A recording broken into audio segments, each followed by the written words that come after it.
What happens when a single piece of jewelry can unravel a century of carefully guarded lies? For Rachel Coleman, a 28-year-old server struggling to pay her father's mounting medical bills, that piece of jewelry would appear on the most unremarkable Thursday evening.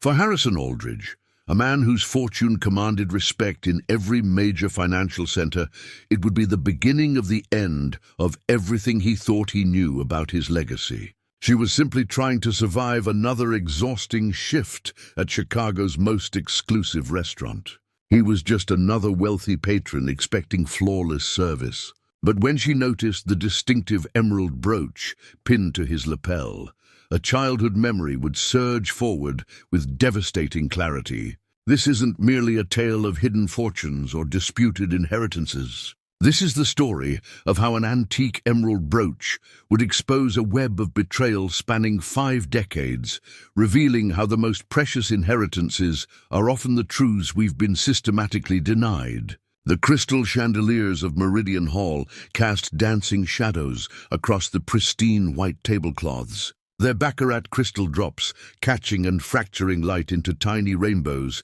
that danced across cream-colored silk wallpaper. Rachel Coleman adjusted her black server's apron for the 100th time that evening, her feet aching in the required heels after 6 hours of navigating between tables filled with Chicago's elite. The exclusive restaurant, perched on the 42nd floor of the magnificent mile's most prestigious tower, was her lifeline. The tips from a single good night could cover a week of her father's prescription medications and physical therapy sessions. At precisely 8:15 p.m., the maître d' approached her station with the reverent air of a man handling priceless artifacts. "Table 12, he murmured in his cultured French accent. "Mr. Harrison Aldridge. He's particular about his service. No small talk, perfect execution, absolute discretion. His family has been dining here since we opened in 1954. Harrison Aldridge moved with the practiced grace of old money, his silver-streaked hair perfectly styled in the classic cut favored by men of his generation. His charcoal suit was clearly bespoke, the fabric draping his tall frame with the kind of perfection that only comes from multiple fittings with master tailors. Everything about him radiated the kind of wealth that had been carefully cultivated over generations, from his handmade Italian shoes to the way he carried himself with quiet, unquestioned authority. Rachel approached with her practiced smile. "Good evening, sir. Welcome to Meridian Hall. May I start you with something from our wine selection?" Harrison barely glanced up from his menu. "Scotch, Macallan 25 neat, and I'll have the Wellington. Make sure the chef doesn't overcook it." As Rachel turned to relay the order to the bar, something caught her peripheral vision that made her freeze mid-step, her breath catching in her throat. Pinned to Harrison's lapel was an exquisite brooch that seemed to pulse with its own inner light under the chandelier's glow. The centerpiece was a square-cut emerald, the size of a child's thumbnail, its deep green depths seeming to hold secrets and shadows. Surrounding the emerald were 12 flawless diamonds arranged in the delicate pattern of a flower, each petal crafted from white gold so pure it seemed to glow. The stem was a single line of smaller emeralds leading to leaves made of micropave diamonds that caught and scattered light with every breath Harrison took. But it wasn't the obvious value of the piece that stopped Rachel cold. It wasn't even the extraordinary craftsmanship that spoke of old-world artisans. It was the absolute bone-deep certainty that she had seen that exact brooch countless times throughout her childhood, worn with reverent care by a woman whose weathered hands had trembled as she pinned it to her best navy dress every Sunday morning before church. Her grandmother, Dorothy Coleman, had worn an identical piece every Sunday to church. Rachel could still picture her grandmother's weathered hands adjusting the brooch, her eyes growing distant as she spoke of better times, of a family that had loved her before everything changed. "Excuse me," Rachel said, her voice slightly unsteady. "That brooch, it's absolutely stunning. It looks like a family piece." Harrison's fork paused halfway to his mouth. "It belonged to my great-aunt, Catherine Aldridge. She died in 1969. His tone was matter-of-fact, but there was something guarded in his expression. Rachel's heart began to race. Catherine. Her grandmother had whispered that name in her final days, along with fragments of stories that never quite made sense. My grandmother had a brooch exactly like that one. She said it was made specially for two sisters. Back in the 1940s, Catherine and Dorothy. The wine glass slipped from Harrison's fingers, red burgundy spreading across the white tablecloth like blood. The sound of crystal shattering drew stares from nearby tables, but Harrison seemed oblivious. His face had gone ashen. "What did you say your grandmother's name was?" His voice was barely above a whisper. "Dorothy Coleman. Dorothy Catherine Coleman, actually." Rachel pulled out her phone, showing a photo of her grandmother wearing the brooch. "She died 5 years ago, but she had this brooch my entire life. She said her sister gave it to her before she disappeared." Harrison stared at the photograph as if seeing a ghost. The resemblance between the two brooches was undeniable. "This is impossible," he muttered.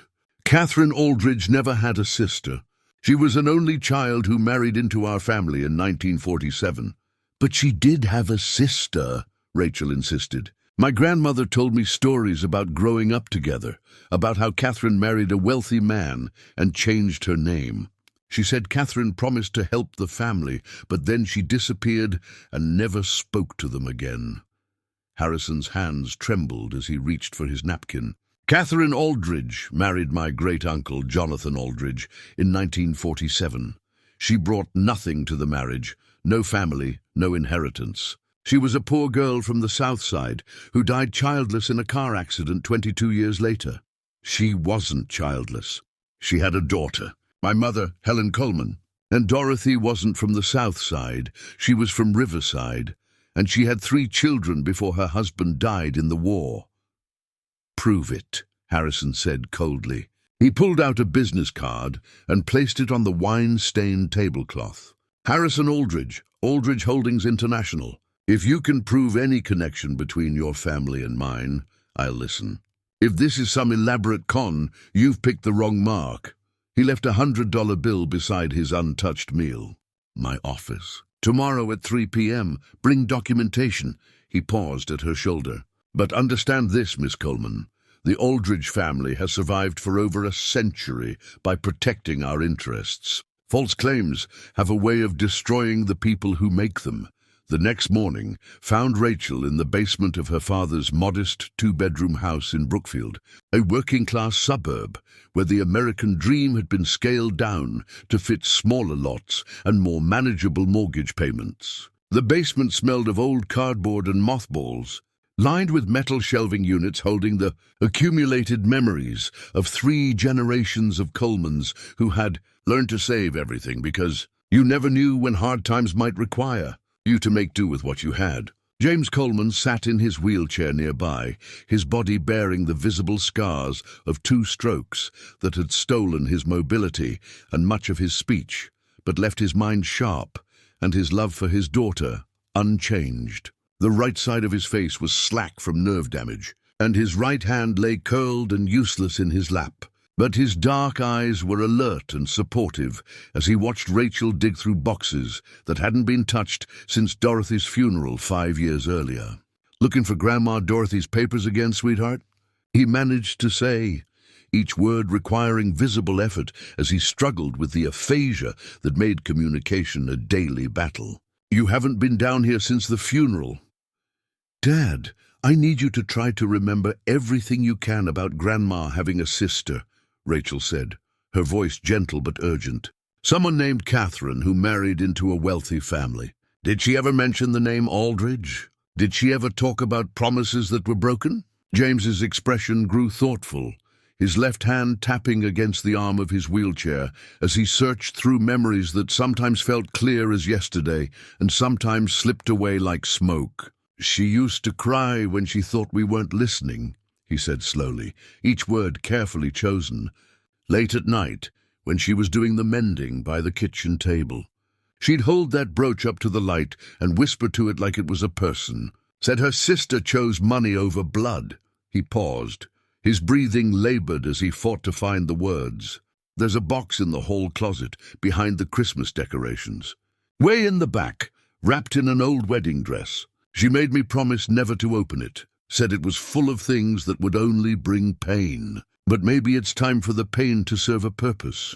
Rachel found the box exactly where he indicated, covered in dust and clearly untouched for decades. Inside were documents that painted a picture far different from the one she thought she knew. Birth certificates showing Dorothy Catherine Sullivan and Catherine Margaret Sullivan, both born in Riverside. Marriage certificate for Dorothy Sullivan and Robert Coleman, 1946.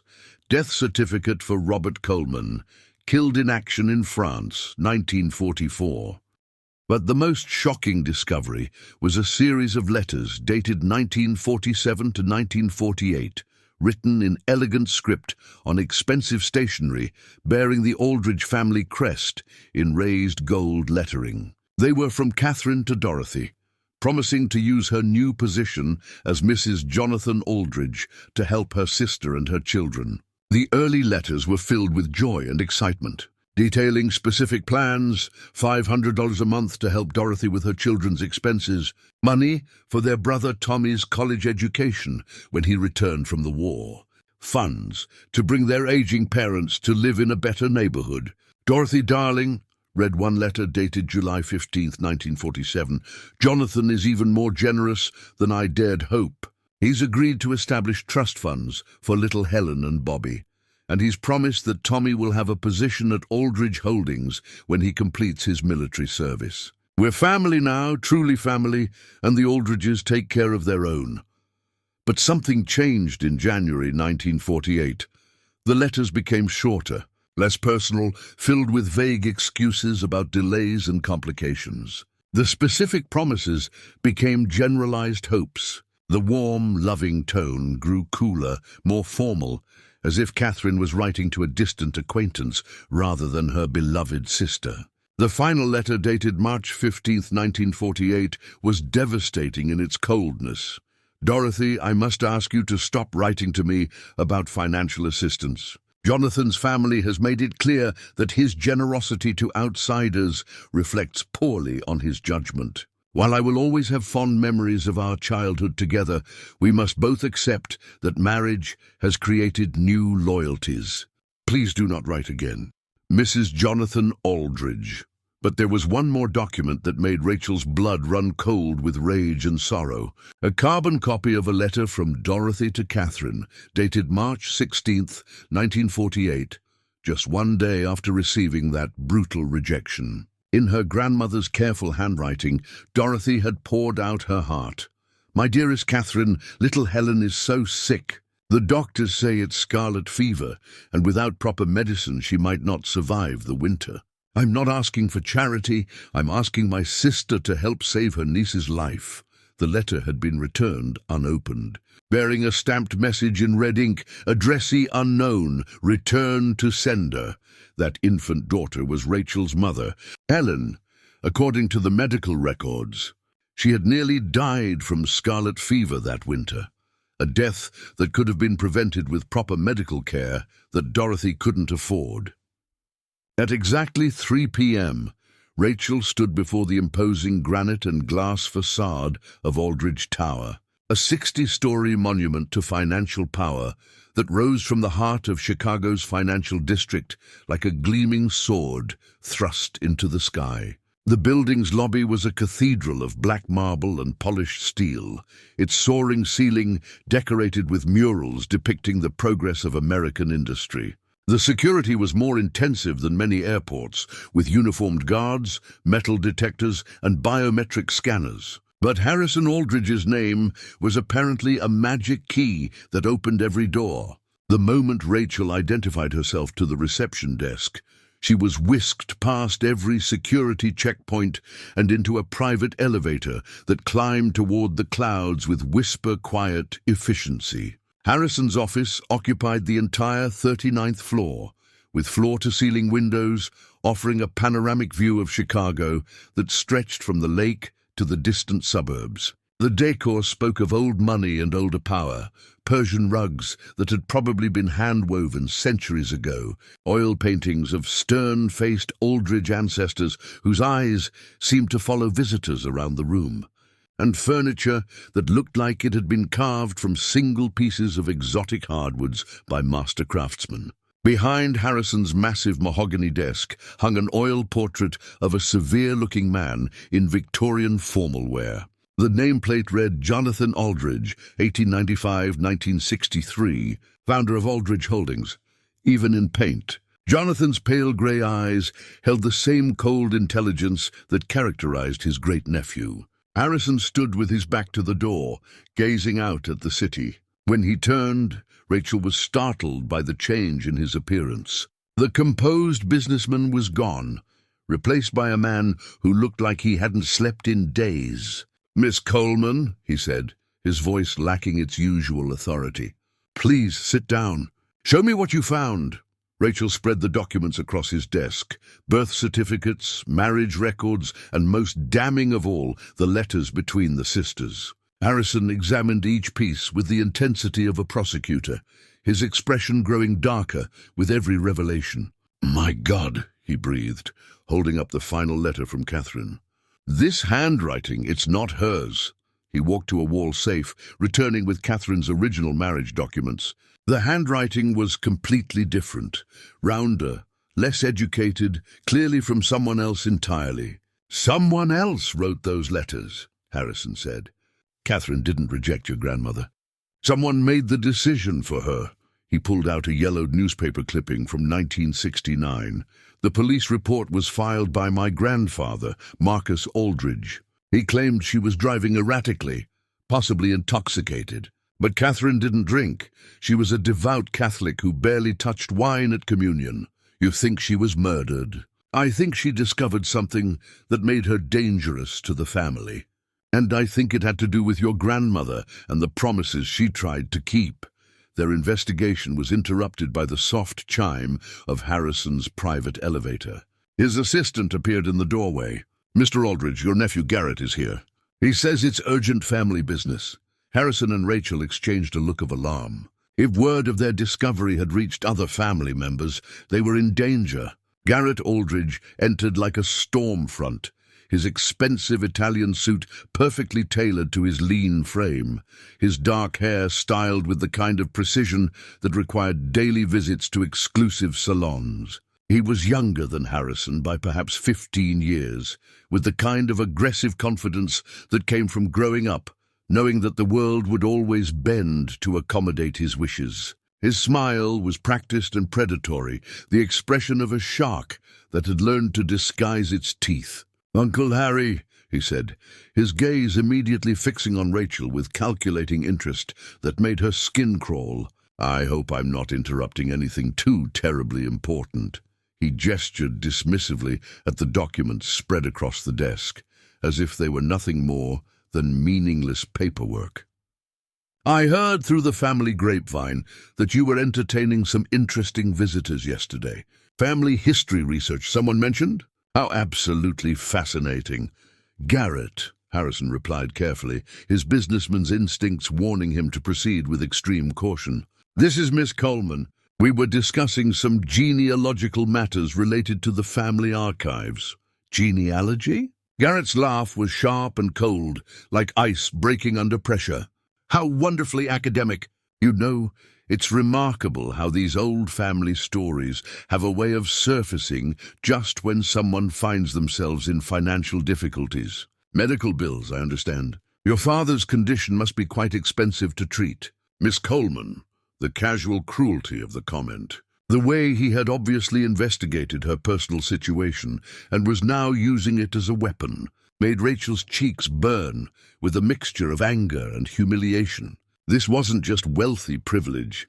This was the behavior of someone who enjoyed inflicting pain on people who couldn't fight back. "This isn't about money," she said, her voice steady despite the rage building in her chest. "Oh, but it always is with people like you," Garrett said, perching on the edge of Harrison's priceless antique desk like he owned it, which Rachel realized he probably expected to someday. "It's always about money when the working class decides to reach above their station. You find some old documents, piece together a story about long-lost relatives and forgotten inheritances, and hope the family will pay you to disappear quietly." He leaned forward. close enough that Rachel could smell his expensive cologne mixed with something darker underneath. The scent of a man who had never been told no, who had never faced consequences for his actions. But here's what you don't understand about the Aldridge family, Miss Coleman. We didn't build this fortune by being generous to every grifter with a sob story. We've survived by being smarter, more ruthless, and infinitely better connected than people like you could ever imagine. Harrison stood abruptly. That's enough, Garrett. You have no idea what we've discovered here, don't I? Garrett's smile turned predatory. Catherine Sullivan, poor girl from Riverside who tried to shake down the family? Marcus Aldridge dealt with that problem very efficiently in 1969, just like we'll deal with this one. The casual admission that Catherine had been murdered hung in the air like poison. Rachel felt the blood drain from her face as she realized they were dealing with a pattern of violence that had been going on for decades. "You're confessing to murder," she whispered. "I'm not confessing to anything," Garrett replied smoothly. "I'm simply noting that problems have a way of solving themselves when the family's reputation is at stake. Car accidents, medical complications, random street crimes. Chicago can be such a dangerous city for the unwary." But Harrison wasn't backing down. "There's one thing you haven't considered, Garrett. What if the story has already gone public?" Garrett's confident expression faltered. "What are you talking about?" "Miss Coleman isn't as naive as you assume," Harrison said, moving to stand beside Rachel. "Before coming here, she made copies of everything and gave them to someone for safekeeping. Insurance, you might say. It was a bluff, but a convincing one." Garrett's face flushed with anger. "You're lying," he snarled. "Nobody would believe this garbage." "Actually," Rachel said, finding her courage, "it's not just my word. It's the word of Catherine Aldridge herself." She held up the letters. "These aren't just family correspondence. They're legal documents. Catherine promised specific financial support to Dorothy's children. That makes them contracts, enforceable in court. Furthermore," Harrison added, "Catherine's will was never properly probated. She died intestate, which means her assets should have gone to her nearest blood relative. Her sister Dorothy." The implications were staggering. Garrett's mask of civility completely dissolved. "You have no idea what you're playing with," he hissed. "This family has buried secrets far more dangerous than some dead waitress and her pathetic sister. We've eliminated entire bloodlines to protect what's ours." Before Garrett could act on his threats, Harrison picked up his phone. "Security? This is Harrison Aldridge. I need you to place Mr. Garrett Aldridge under immediate detention for making terroristic threats." Garrett spun toward the door, but two security guards had already appeared. Behind them stood a woman who carried herself with the unmistakable authority of law enforcement. "Mr. Garrett Aldridge," the woman said, displaying her badge. "I'm Detective Martinez with the Chicago Police Department. We've been monitoring this conversation with Mr. Harrison Aldridge's cooperation. You're under arrest for conspiracy to commit murder and making terroristic threats." As the handcuffs clicked into place, Garrett's composure finally crumbled. "You don't understand what you've done," he screamed at Harrison. "The family will never forgive this. You're going to tear it all down for some stranger's claim to blood money." "She's not a stranger," Harrison said quietly. "She's Catherine's great niece. She's family." The legal battle that followed stretched over 18 months and dominated Chicago's headlines. Federal investigators uncovered a pattern of intimidation, fraud, and suspected homicide, spanning nearly 80 years. Garrett Aldridge was ultimately convicted of conspiracy and sentenced to 15 years in federal prison. The court ruled that Dorothy Coleman's descendants were entitled to their rightful inheritance, plus 5 decades of compound interest. The settlement was worth over $200 million. But the most meaningful resolution came at Graceland Cemetery, where Catherine Aldridge had been buried in 1969. Harrison arranged for a new headstone. Catherine Margaret Sullivan Aldridge, beloved sister and aunt, 1923-1969. Family is not forgotten, only hidden. Rachel stood with her father James, who had made remarkable progress thanks to the medical care they could now afford. Harrison stood beside them, No longer the cold businessman who had threatened her, but a man who had chosen truth over comfortable lies. "She would have been proud," Rachel said, placing emerald roses on Catherine's grave. She kept her promise after all. The Dorothy Catherine Coleman Foundation was established 6 months later, dedicated to providing medical care and educational opportunities to families in need. Harrison resigned from Aldridge Holdings to run the foundation, while Rachel completed her business degree and joined him as operations director. The brooch that had started it all was displayed in the foundation's offices, alongside photographs of Dorothy and Catherine as young women before wealth and pride had driven them apart. It served as a reminder that the most valuable inheritance isn't money. It's the truth about who we are and where we come from. Sometimes the smallest objects carry the greatest secrets. Catherine Aldridge's brooch had remained silent for over 50 years, but when it finally spoke, its message was powerful enough to topple an empire built on deception. The Sullivan sisters were finally reunited, not in life, but in the legacy of justice their story had created. In the end, blood truly was thicker than water, and sometimes it takes decades for that truth to rise to the surface, bringing healing to the living and honor to the dead. What would you have done in Rachel's position when faced with such overwhelming power and wealth arrayed against you? Would you have had the courage to pursue the truth even when your life was threatened, or would fear have silenced you like it silenced so many others? If this story of family loyalty, buried truth, and ultimate justice resonated with you, please like and share this video with someone who believes that the truth will always find a way to the surface. Subscribe to our channel for more incredible stories of ordinary people facing extraordinary challenges and discovering that courage comes from the most unexpected places. Hit that notification bell to never miss our latest uploads featuring real-life dramas that prove justice may be delayed, but it's never denied.